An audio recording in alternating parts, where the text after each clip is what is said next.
Welcome to Love God, Love Others. And who knows but that you have come to royal position for such a time as this. Right here, right now, prayerfully choose God. Read His Word and go make disciples when you love God, love others. Today, we read Esther chapters 3 through 6. Esther 3 remains true to God. All the officials at the king's gate knelt down and paid honor to Haman, for the king had commanded this concerning him. But Mordecai would not kneel down or pay him honor. Mordecai was Jewish, and having learned the lesson to only worship the one true God the exile taught, he bowed to no man. Instead, Haman looked for a way to destroy all Mordecai's people, the Jews, throughout the whole kingdom of Xerxes. The pur, or lot, was cast to select the day and month, and the lot fell on the 12th month, the month of Adar, almost 1 year later.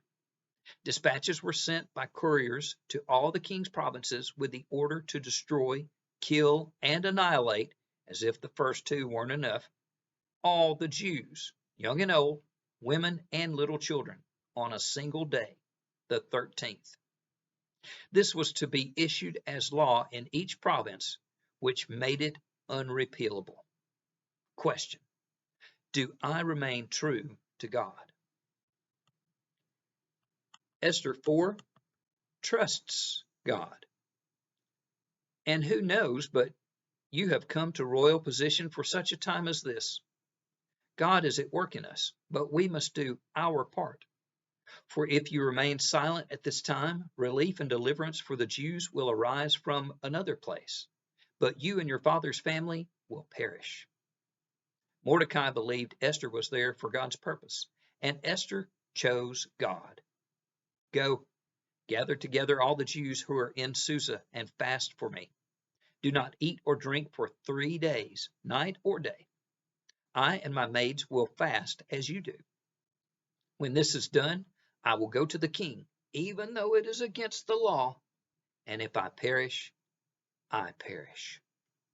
Question: will I trust God wholeheartedly?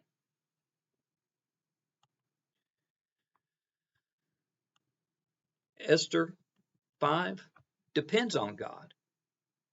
When he saw Queen Esther standing in the court, he was pleased with her and held out to her the gold scepter. What is it, Queen Esther? What is your request? Even up to half the kingdom it will be given you.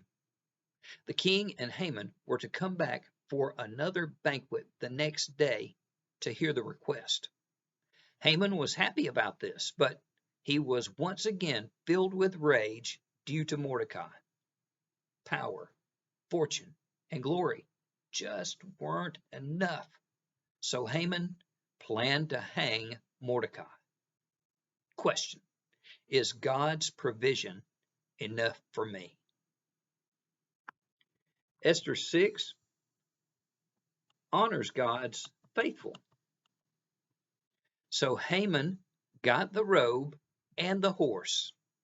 He robed Mordecai and led him on horseback through the city streets, proclaiming before him, "This is what is done for the man the king delights to honor." Whew.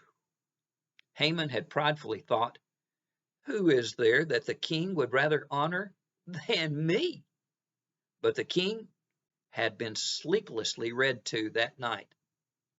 Mordecai had exposed Bigthana and Teresh, two of the king's officers who guarded the doorway, who had conspired to assassinate King Xerxes. This came from the Chronicles.